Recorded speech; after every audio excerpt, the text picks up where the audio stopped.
reasonable time, good workmanship, unforeseen circumstances. What do these phrases actually mean? In a building contract, ambiguity is not a minor detail.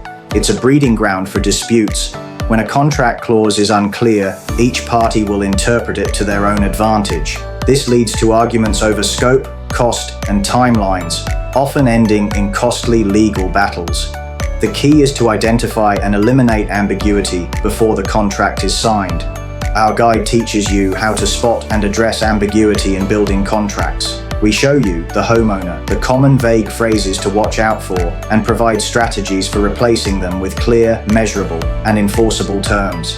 Don't let vague words derail your project. Before you sign, get your contract reviewed by our specialist construction lawyers. We'll identify the risks and unfair terms in plain English. Contact John Dela Cruz at Contract Specialist today to get a fixed fee quote.